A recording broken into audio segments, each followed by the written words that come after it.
হযরত ওমর রাদিয়াল্লাহু তাআলা আনহু তার একটা ঘটনা গত জুমায়ও আমি বলেছিলাম না, তার ঈদ কেনাকাটার একটা ঘটনা মনে আছে আপনাদের? ওমর রাদিয়াল্লাহু তাআলা আনহু অত্যন্ত শক্ত মনের মানুষ ছিলেন, কঠিন হৃদয়ের মানুষ। ওমর রাদিয়াল্লাহু তাআলা আনহু খলিফাতুল মুসলিমিন, যখন আমিরুল মুমিনিন বক্তব্য দেওয়ার জন্য, খুতবা দেওয়ার জন্য মেহরাবে মেম্বারে উঠেছেন, মেম্বারে পা রেখে যখন আমিরুল মুমিনিন দাঁড়িয়েছেন মুসল্লিদের সামনে, দাঁড়িয়ে খুতবা দেওয়া শুরু করবেন, এরপরে শুরু করার জন্য তিনি প্রস্তুতি নিয়েছেন, বক্তব্য শুরু হয়নি, মুসল্লিদের মধ্য থেকে একজন দাঁড়িয়েছে, এক যুবক দাঁড়িয়ে তার কাছে যে অস্ত্র ছিল অস্ত্রটা খোশমুক্ত করেছে, অর্থাৎ অস্ত্র রাখার পাত্র থেকে অস্ত্রটা উঠিয়ে হাতে নিয়ে বলছে, আমিরুল মুমিনিন আপনি থামুন। বক্তব্য দিতে উঠেছেন কে? প্রেসিডেন্ট। কে? মদিনা ইসলামী রাষ্ট্রের প্রেসিডেন্ট। যখন ওমর খুতবা দেওয়ার জন্য দাঁড়িয়েছেন, প্রেসিডেন্ট খুতবা দিবেন, বক্তব্য দিবেন, দাঁড়িয়েছেন একজন সাধারণ নাগরিক তার অস্ত্র খোশমুক্ত করে অস্ত্র হাতে নিয়ে বলছেন, আমিরুল মুমিনিন আপনি থামুন। হযরত ওমর তার দিকে তাকিয়ে আছে, সে বলছে আপনি বক্তব্য দিবেন একটা প্রশ্নের জবাব দেওয়ার পরে। প্রশ্নটা কি? বলছে প্রশ্ন হচ্ছে আপনার পোশাক লম্বা হলো কিভাবে?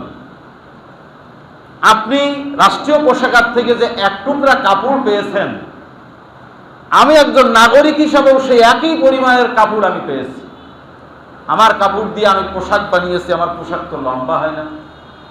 তাহলে আপনি রাষ্ট্রের প্রধান, প্রেসিডেন্ট, আপনার পোশাক লম্বা হয়েছে, আপনি কি ক্ষমতা প্রয়োগ করে অপব্যবহার করে কাপড় বেশি নিয়েছেন, নাকি অন্যের কাপড় আপনি অন্যায় করে নিয়ে পোশাক বানিয়েছেন? জবাব দিবেন, এরপরে বক্তব্য।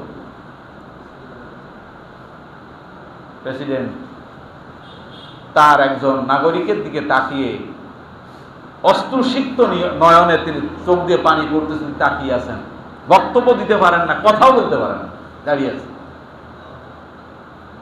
আমার প্রিয় ভাইরা, এটা হচ্ছে জবাবদিহিতার অনুভূতি, এটাই হচ্ছে তাকওয়া, যে আমি তো তার প্রতিনিধি, সুতরাং সে আমার কাছে কি প্রশ্ন করতেই। বাকরুদ্ধ হয়ে গেছেন আমিরুল মুমিনিন, কথা বলছেন না যখন। যুবক কিন্তু তার প্রশ্নে অনড়। তখন কিছু সময় পিনপতন, নীরবতা সেখানে। এরপরে খলিফার ছেলে আব্দুল্লাহ ইবনে ওমর রাদিয়াল্লাহু তাআলা আনহু তিনি দাঁড়িয়ে গেছেন, দাঁড়িয়ে উপস্থিত জনতাকে উদ্দেশ্য করে বলতেছেন যে ভাই সব, আপনারা যে ধারণা করেছেন আপনাদের ধারণা সঠিক নয়।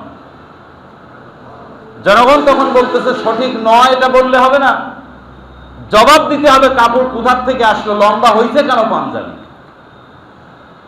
তখন ছেলে বলতেছে আপনারা আমার আব্বার ব্যক্তিত্ব সম্পর্কে হয়তো বুঝতে পারেননি।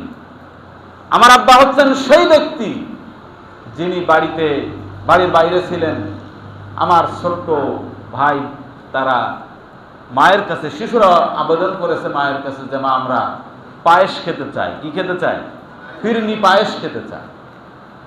মার কাছে তো পায়েসের সরঞ্জাম, তার জিনিসপত্র এগুলো ছিল না, রান্না করবে কি দিয়া? তিনি বাচ্চাদেরকে ঘুম পড়াই দিয়েছেন। আমিরুল মুমিনিন প্রেসিডেন্ট যখন বাড়িতে এসেছে, স্ত্রী বলছে যে তোমার বাচ্চারা তো পায়েস খেতে চায়, কিন্তু আমার কাছে তো সেরকম কোনো ব্যবস্থা নেই, পায়েস খেতে দিতে পারিনি আমি। আমিরুল মুমিনিন বলছে তারা কোথায়? বলছে ঘুমাই গেছে। বলছে ডেকে উঠাও। বাচ্চাদেরকে ডেকে উঠানো হয়েছে। আমিরুল মুমিনিন তার বাচ্চাদের কাছে জিজ্ঞাসা করতেছেন যে তোমরা কি পায়েস খেতে চেয়েছো? বলছে হ্যাঁ আমরা পায়েস খেতে চেয়েছি। উনি তখন বলছেন তোমরা পায়েস খাবে। এখন আপনার যদি এরকম কোনো জিনিস পাওয়ার আশা থাকে আর কেউ বলে তুমি পাবে, আপনি খুশি না বেজার?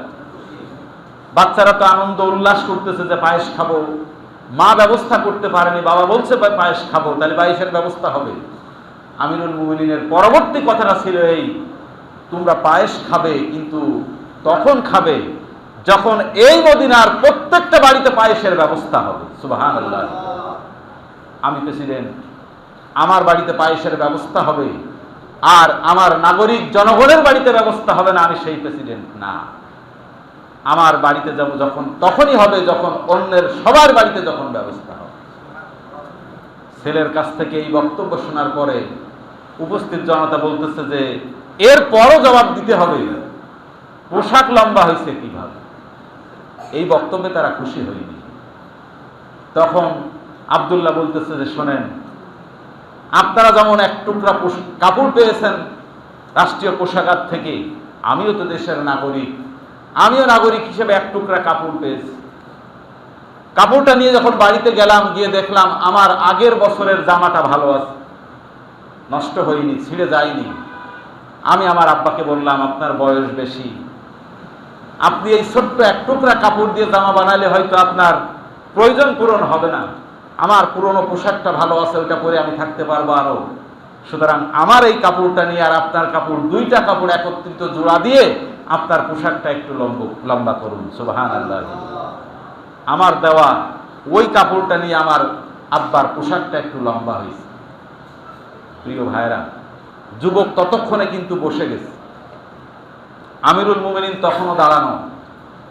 জনতা তখন সমস্যাটা বলতেছে, আমিরুল মুমিনিন, আমাদের আর কোনো কথা নেই, আপনি খুতবা দেন, আপনি সালাত আমাদের উদ্দেশ্যে বক্তব্য দিয়ে সালাত আদায় করুন।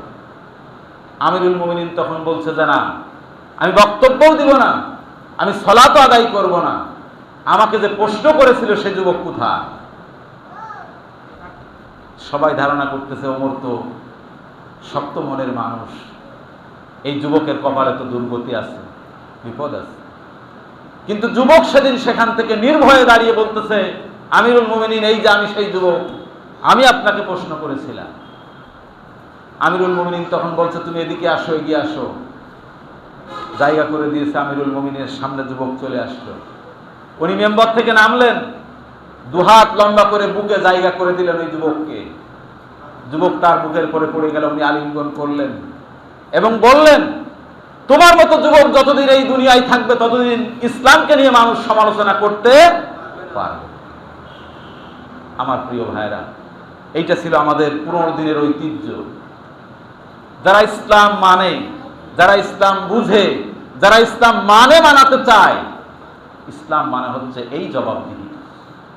সুতরাং আজকে যদি আমাদের রাহবার যারা, আমাদের যারা সমাজের নেতৃস্থানীয় ব্যক্তি, যারা কর্ণধার, যারা সমাজকে, জাতিকে নেতৃত্ব দেয়, তারা যদি মুসলমানের পুরনো ঐতিহ্যের আলোকে ওমরের মতো অনুভূতি নিয়ে জনগণের কাছে, শুধু আল্লাহর কাছে জবাবদিহিতার অনুভূতি নয়, জনগণের কাছেও জবাবদিহিতা করতে চায় যারা, এরকম ব্যক্তি যদি নেতৃত্ব দেয়, জাতির ভাগ্য পরিবর্তন হবে না? হবে না বলেন?